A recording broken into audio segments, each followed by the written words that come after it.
el licenciado Julio Talamonte y el licenciado Julio Rivera Clavería, que nos acompañan acá en los estudios de TN Todo Noticias. Bienvenidos ambos.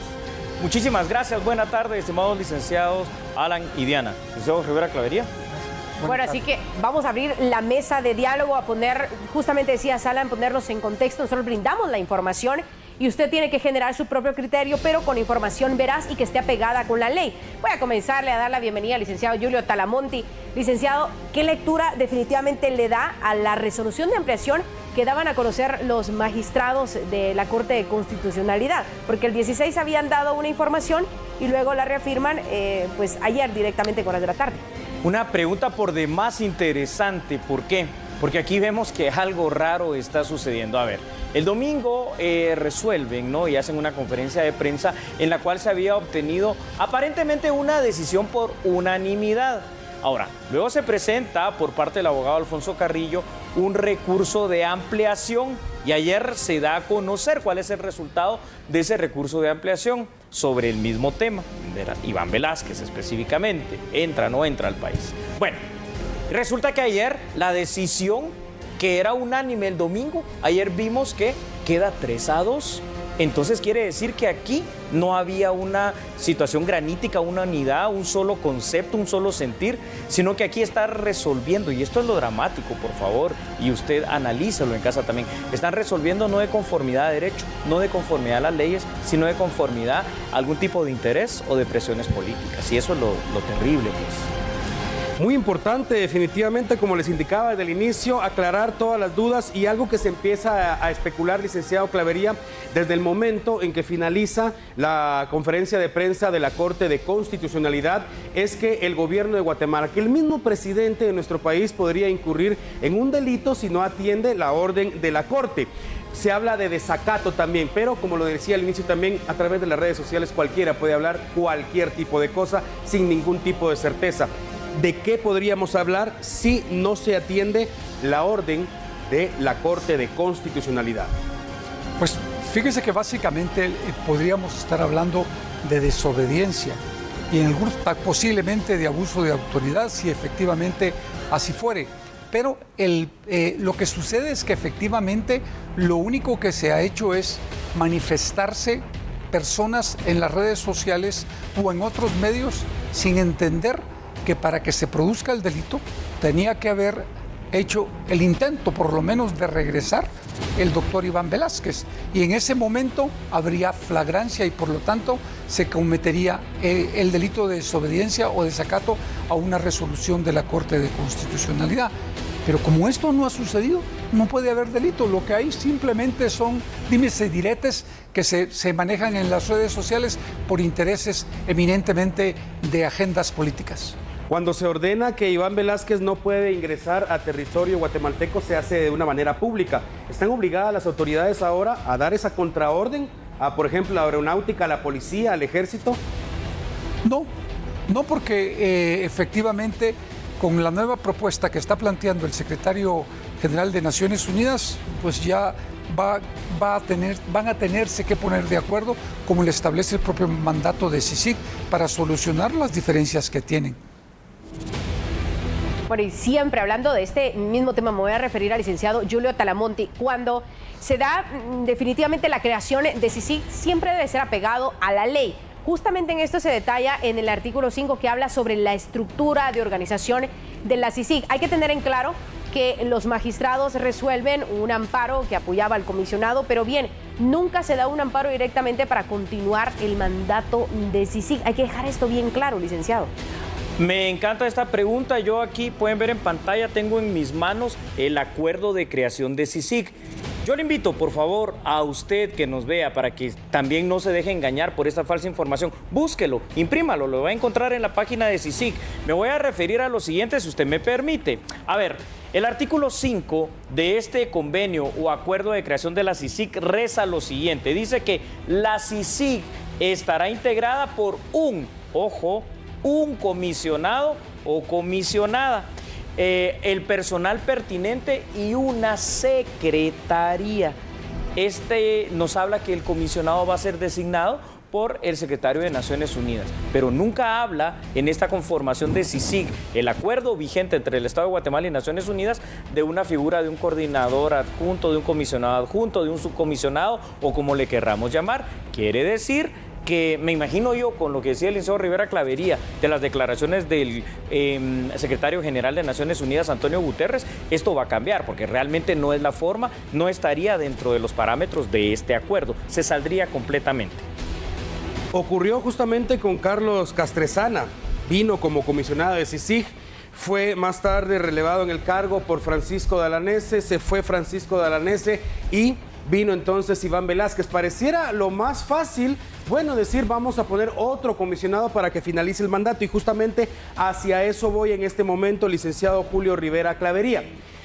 Si bien es cierto, existe el conflicto en este momento, pareciera entre Naciones Unidas y el gobierno de Guatemala, tenemos que entender todos los guatemaltecos que CICIG no es Iván Velázquez. La CICIG puede continuar funcionando perfectamente sin la figura del colombiano. Evidentemente sí necesita un comisionado, pero estamos hablando de lo que nadie ha rechazado, y lo que ya está establecido en este momento es que el 3 de septiembre del próximo año, de 2019, va a finalizar el mandato de CICIG. ¿No sería mejor estimar todos los esfuerzos hacia eso, hacia el traspaso de todos los datos, toda la información hacia el Ministerio Público? Porque empieza a restar, prácticamente estamos hablando ya de en 11 meses va a estar fuera la CICIG de Guatemala. Bueno, lo que sucede es que efectivamente, de acuerdo con el planteamiento del Ejecutivo, es que efectivamente el 3 de septiembre del 2019 vence el plazo de CICIG en Guatemala. Por lo tanto, este año quedó para que efectivamente se trasladen o se transfieran capacidades tanto al Ministerio Público como a la Policía Nacional Civil en materia de investigación criminal. Eso implica que efectivamente el trabajo que hace CICIG tampoco puede estar acéfalo. Es decir, tiene que haber un comisionado nombrado que sea el responsable de dirigir y de hacer los traslados que tiene que hacerse a ambas instituciones para cumplir con la parte final del mandato de CICIG. Por lo tanto, es fundamental que se nombre un nuevo comisionado para que efectivamente puedan hacerse, cumpliendo con todos los requisitos que la Constitución y las leyes del país amparan, las transferencias en materia de capacidades. Bueno, y a todos prácticamente nos ha quedado claro que, sin lugar a dudas, la serie de posturas siempre llevaron a una misma conclusión, que el diálogo debe prevalecer, que debe entablarse la negociación directamente con la ONU y el gobierno de Guatemala para poder llegar a ciertas negociaciones. Y hago énfasis en esto porque justamente hoy en la mañana, en conferencia de prensa en Nueva York, el secretario general de la ONU, Antonio Guterres, llama a un diálogo y menciona la palabra una negociación con el gobierno de Guatemala. Sabemos de que ustedes están apegados a la ley, nos daban la descripción clara. ¿Podría entonces alterarse, hablando del tema de los dos comisionados, el comisionado adjunto y uno en Estados Unidos, en ese aspecto podría ir la negociación? Definitivamente que sí. Nuevamente yo invito a todos nuestros televidentes a que revisen la ley, en este caso el acuerdo de creación de CICIG. Permítanme, por favor, cuando ustedes vean el artículo número 12, que tanto lo hemos estado mencionando nosotros durante todos estos días. El artículo 12 del convenio de creación de CICIG dice que toda, ojo, es toda, no excluye ninguna, controversia entre las partes va a ser resuelta a través de una negociación entre ambas partes.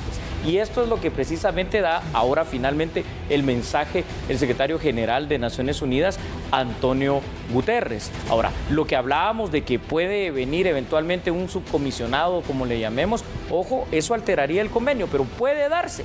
Eventualmente sí, pero tendríamos que hacer uso del mismo instrumento a través del acuerdo, del artículo, quiero decir, número 15, donde habla de las modificaciones. Para que pueda haber una modificación a este convenio, tiene que haber nuevamente una mesa de negociación y decir, bueno, vamos a aceptar la figura de un subcoordinador, de un comisionado adjunto o lo que fuere. Ese es el camino legal de lo que se debe de hacer.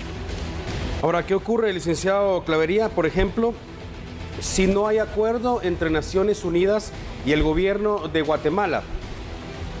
Supongamos que Naciones Unidas insiste en que el comisionado debe ser Iván Velázquez. el gobierno de Guatemala puede negarse a eso y si no hay acuerdo, no puede, o si fuera otros. Ya no hablemos de Iván Velázquez. Si viene Naciones Unidas y lanza una propuesta de 3 personas, si ninguna de esas 3 personas le parece al gobierno de Guatemala, Naciones Unidas debe buscar otras 3 personas. Si no existe ese acuerdo, no se puede nombrar a nuevo comisionado o comisionada. Es que lo que sucede es precisamente lo que leyó el licenciado Julio Talamonte antes es fundamental. El artículo 12 define exactamente qué es lo que se tiene que hacer. Y esas diferencias que usted planteó, o muchas otras más, tienen que ser tratadas de común acuerdo y tomar las decisiones de común acuerdo. Y la modificación solo se puede hacer cuando ambas partes participen. De otra manera no se puede. Por lo tanto, ahí lo más importante son los acuerdos y los consensos que se logren entre Naciones Unidas y el gobierno de Guatemala a través del Ministerio de Relaciones Exteriores. Ya para concluir, debería fijarse entonces una fecha límite, podría decirse, para llegar a esta negociación. Esto para terminar con esta división, con estos dimes y diretes y sobre todo, pues llegar a conclusiones reales y acciones directas. ¿Creen ustedes que podría fijarse o no están necesariamente amarrados a una como tal? Pues miren, yo insisto, este es un tema político diplomático y voy a hacer un planteamiento que posiblemente ya todos olvidaron o algunos olvidaron, pero realmente la reforma a CICIG ya la trazó el gobierno norteamericano. Sabemos que viene una CICIG renovada con un nuevo comisionado. Y si no nos gusta, no nos gustará, pero eso bien. Y yo rescato una situación. Es importante, y lo decía usted, licenciado Alan, y creo que lo hemos es una deducción simple de lo que hemos hablado hoy.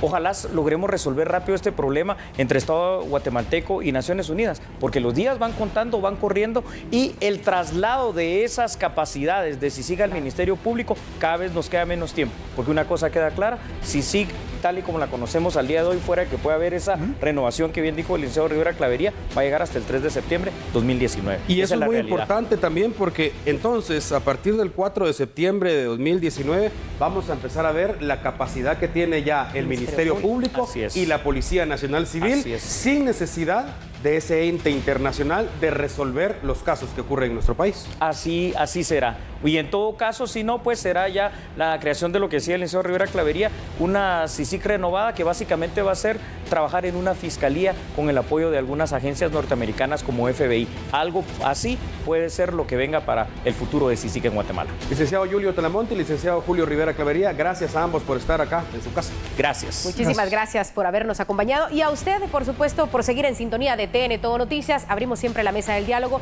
para brindarle la información y que usted genere también su propia opinión.